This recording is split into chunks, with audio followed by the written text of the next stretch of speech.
ਸਲਾਮੁਅਲੈਕਮ ਜਨਾਬ, ਕੀ ਹਾਲ ਚਾਲ ਨੇ? ਠੀਕ ਠਾਕ ਜੀ। ਮੈਂ ਤੁਹਾਡਾ ਵੀਰ ਮੁਜ਼ੰਮਲ।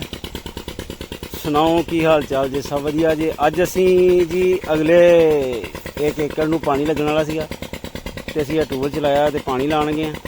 ਉਸ ਤੋਂ ਬਾਅਦ ਮੈਂ ਜ਼ਰਾ ਨਾ ਅਮਰੂਦਾਂ ਨੂੰ ਤੇ ਚੀਜ਼ਾਂ ਨੂੰ ਸਪਰੇਅ ਕਰਨੀਆਂ। ਇਹ ਦੇਖੋ ਮਾਸ਼ਾਅੱਲਾ ਸਪਰੇਅ ਫੜੀ ਹੋਈ ਹੈ ਮਸ਼ੀਨ ਤੇ ਤੁਹਾਨੂੰ ਦੱਸਦੇ ਹਾਂ ਇਨਸ਼ਾਅੱਲਾ ਜੀ ਸਪਰੇਅ ਕਿਸ ਤਰ੍ਹਾਂ ਹੁੰਦੀ ਹੈ।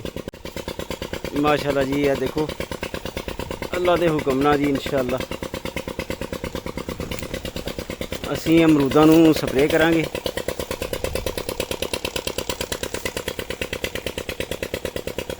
ਇਹ ਜੀ ਸੁੰਡੀ ਦੀ ਤੇ ਫਲ ਵਾਲੀ ਅਲਹਮਦੁਲਿਲਾ ਸਪਰੇਅ ਹੋ ਰਹੀ ਹੈ ਜੀ।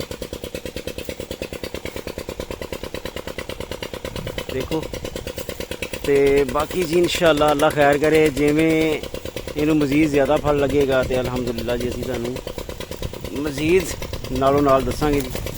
ਅੱਲਾ ਖੈਰ ਕਰੇ ਤੇ ਮਿਲਦੇ ਰਹਿਣਾ, ਯਾਦ ਕਰਦੇ ਰਹਿਣਾ ਜੀ। ਅਲਹਮਦੁਲਿਲਾ ਖੁਸ਼ ਬਾਸ਼ ਰਹਿਣਾ। ਅੱਲਾ ਖੈਰ ਕਰੇ। ਅੱਲਾ ਹਾਫਿਜ਼ ਜੀ, ਰੱਬ ਰੱਖਾ।